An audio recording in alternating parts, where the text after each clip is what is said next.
राधे कृष्ण। आज चर्चा करेंगे कार्तिक मास की एकादशी। कार्तिक मास वैसे तो हर मंथ 2 एकादशी आती है, कृष्ण पक्ष की और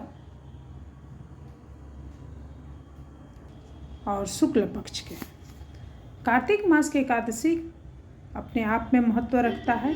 वैसे तो कार्तिक मास के पुण्य, पूजा पाठ, दीपदान या एकादशी करिए, इसका बहुत महत्व रहता है, अपने आप में उत्तम है। तो एकादशी का तो बातें कुछ और है। एकादशी तो ऐसे भगवान का प्रिय है, तो एकादशी बहुत उत्तम है। 2025 के एकादशी रमा एकादशी कृष्ण पक्ष की 17 तारीख को पड़ेगा और 18 को पावन है। तो एकादशी व्रत का महत्व और इसके कथा जानने के लिए वीडियो को देखें। और इस एकादशी की कथा इस प्रकार है, जरूर सुनिए। धर्मराज युधिष्ठिर बोले, हे भगवान, अब आप मुझे कार्तिक मास के कृष्ण पक्ष की एकादशी की कथा सुनाइए। इस एकादशी का नाम क्या है तथा इससे कौन सा फल मिलता है, सब विस्तार पूर्वक कहिए। श्री कृष्ण भगवान बोले, हे राजन, कार्तिक मास की कृष्ण पक्ष की एकादशी का नाम रमा है। इसके व्रत से समस्त पाप नष्ट हो जाते हैं। इसकी कथा इस प्रकार है। प्राचीन काल में मुकुंद नाम का एक राजा था। उनके इंद्र, वरुण, कुबेर, विभीषण आदि मित्र थे। वह सत्यवादी तथा विष्णु भक्त था। उसका राज्य बिल्कुल निष्कपट था। उसके एक उत्तम चंद्रभामा नाम की एक लड़की हुई। उसने उस लड़की का विवाह राजा चंद्रसेन के पुत्र साभम के साथ कर दिया। एक समय जब कि वह अपनी ससुराल में थी, एकादशी पड़ी। चंद्रभागा सोचने लगी कि अब एकादशी समीप ही आई है, परंतु मेरा पति अत्यंत कमजोर है, इसलिए वह व्रत नहीं कर सकता। परंतु मेरे पिता की कठिन आज्ञा। जब 10वीं आई तब राज्य के ढिढोरा पिटा दिया गया कि उसको सुनकर शोभन अपनी पत्नी के पास गया और बोला कि हे प्रिय, तुम मुझे कुछ उपाय बतलाइए, क्योंकि मैं व्रत करूंगा तो मैं अवश्य ही मर जाऊंगा। इस पर चंद्रभागा बोली, हे प्राणनाथ, मेरे पिताजी के राज्य में एकादशी के दिन कोई भी भोजन नहीं कर सकता है। यहाँ तक कि हाथी, घोड़ा, ऊंट, पशु आदि भी तृणा, अन्न, जल आदि ग्रहण नहीं करते। फिर यहाँ मनुष्य कैसे भोजन कर सकते हैं? यदि आप भोजन करना चाहते हैं तो दूसरे स्थान को चले जाइए, क्योंकि यदि आप यहीं इसी स्थान पर रहेंगे तो आपको व्रत अवश्य ही करना पड़ेगा। उस पर शोभन बोला कि हे प्रिय, तुम्हारा कहना बिल्कुल सत्य है, मैं व्रत अवश्य ही करूँगा। भाग्य में जो लिखा है वह होगा। ऐसा विचार करके शोभन ने एकादशी व्रत रख लिया और भूख प्यास से अत्यंत पीड़ित होने लगा। सूर्य भगवान भी अस्त हो गए और जागरण के लिए रात्रि हुई। वह रात्रि शोभन को दुख देने वाली थी। दूसरे दिन प्रातः से पहले ही शोभन चल बसा। राजा ने उसके मृतक शरीर को दहन करा दिया।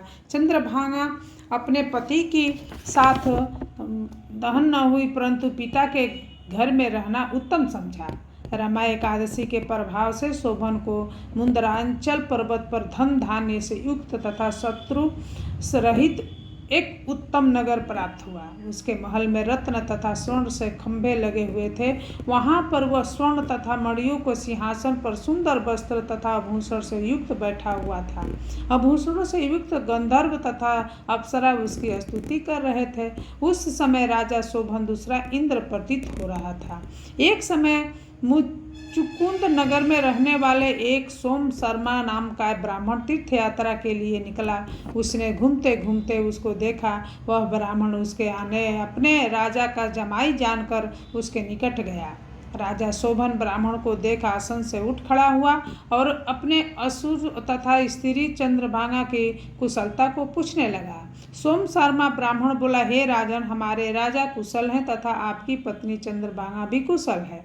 अब आप अपना वृत्तांत बतलाइए। मुझे यह बड़ा आश्चर्य है कि ऐसा विचित्र और सुंदर नगर किसको न तो मैंने कभी सुना और न कभी देखा है। आप को किस प्रकार प्राप्त हुआ। शोभन बोला, हे देव, यह सब कार्तिक मास की रमा एकादशी कृष्ण पक्ष की व्रत के प्रभाव से है। इसी से मुझे यह अनुपम नगर प्राप्त हुआ है, परंतु यह अध्रुव है।